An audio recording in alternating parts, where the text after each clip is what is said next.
শুনেছি বাস্তুশাস্ত্র মতে অপরাজিতা ফুলের গাছ বাড়িতে রাখা নাকি অত্যন্ত শুভ। এছাড়া আমরা যারা নিত্য পূজা করি, আমাদের বাড়িতে অনেক সময় শিবলিঙ্গ থাকে, অনেক বাড়িতে কালী পূজা হয়, তারা মায়ের ছবি থাকে। তো এখানে কিন্তু অপরাজিতা ফুলের মালা, অপরাজিতা ফুল দিয়ে আমরা পূজা করি।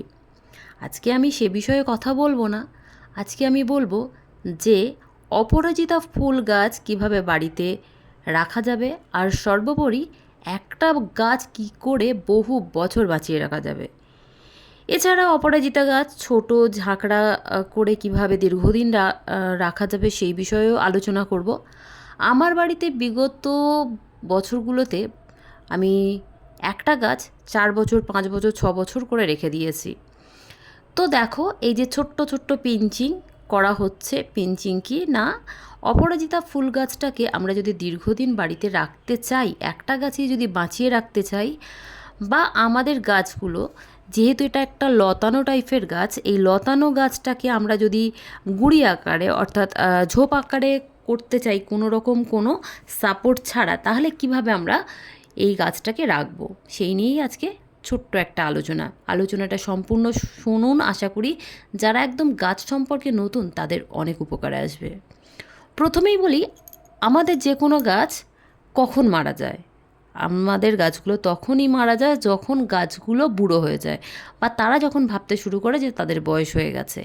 কিন্তু আমরা যদি গাছটাকে চির নূতন রাখতে চাই, তাহলে আমাদেরকে কয়েকটি পন্থা অবলম্বন করতে হবে। প্রথম পন্থা হলো গাছটাকে ঝাঁকড়া করতে গেলে আর কোনো রকম সাপোর্ট ছাড়া অপরাজিতা গাছ বাড়িতে রাখতে হলে অবশ্যই পিঞ্চিং করতে হবে, অর্থাৎ ডগাগুলোকে কেটে দিতে হবে। প্রথমেই আমি যেভাবে দেখালাম, অর্থাৎ 1.5 2 হাত 3 হাত করে হবে এক একটা ডগা, আর আমরা কি করব, সেই ডগার মাথার অংশটা কেটে দেব। এটা হলো প্রথম একটা ধাপ। দ্বিতীয় ধাপে আমরা যেটা করব, আমাদের ফুলগুলো যেগুলো ফুটে গেছে, সেই ফোটা ফুলগুলোকে অবশ্যই গাছ থেকে আমরা সরিয়ে দেব। বন্ধুরা দেখবে, যখন একটা অপরাজিতা ফুলের গাছে ফুল ফোটে, আমরা যদি সেই ফুলটা তুলে নিয়ে নিই তাহলে গাছটা ঠিক আছে।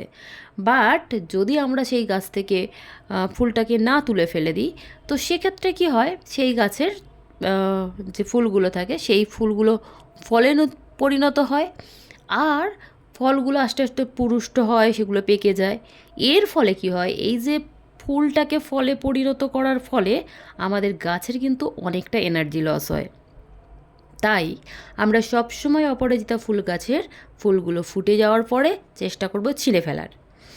এবার একটা কথা বলি, অনেকের প্রচুর ফুল ফোটে, তারা কিন্তু এই ফুলগুলো ফেলে দিতে দ্বিধাবোধ করে। তো এক্ষেত্রে দুটো কাজে লাগানো যেতে পারে। প্রথম কাজ, আমরা অপরাজিতার পাপড়িগুলোকে এইভাবে খুলে নিতে পারি। নিয়ে একটা পরিষ্কার জলের মধ্যে আমরা একটু ধুয়ে নিলাম। নেওয়ার পরে আমরা একটা থালার মধ্যে করে সেটাকে শুকিয়ে রেখে দিলাম। এই যে এখন অপরাজিতা ফুলের যে চা খাওয়ার একটা ট্রেন্ডিং চলছে, খুব সহজে নিজের বাড়িতে ফোটা অপরাজিতা ফুল দিয়ে আমরা কিন্তু যখন তখন চা বানিয়ে খেয়ে নিতে পারি।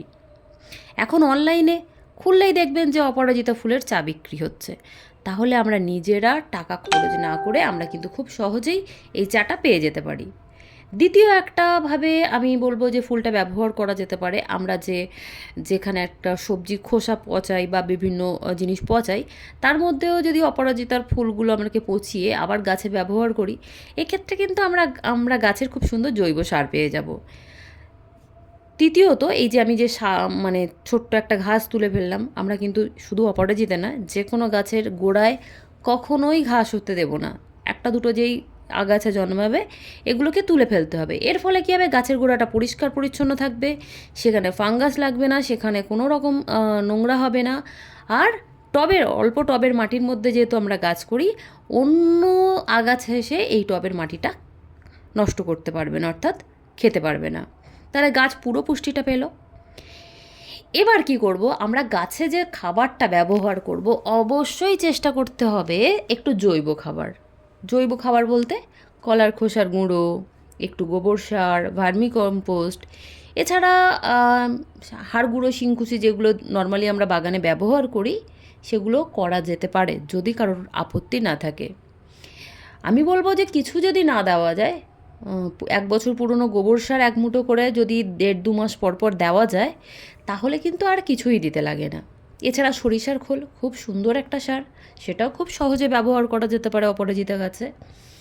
তাহলেই দেখবে যে প্রচুর প্রচুর পরিমাণে ফুল ফুটবে তোমার গাছে, আর এক একটা গাছ 5 বছর, 6 বছর, 7 বছর। আমার কাছে 5.5 বছর মতো একটা গাছ ছিল পুরনো, তো তারপরে গাছটা মরেনি, তো তারপরে আমি তুলে দিয়েছিলাম ডাবল প্যাটার্ন বসাবো বলে। ওটা সিঙ্গেল প্যাটার্ন ছিল, তো 5.5 বছর পরে আমি তুলে দিয়েছিলাম গাছটা। তখন একটা গাছটা সত্যিই সুন্দর ছিল।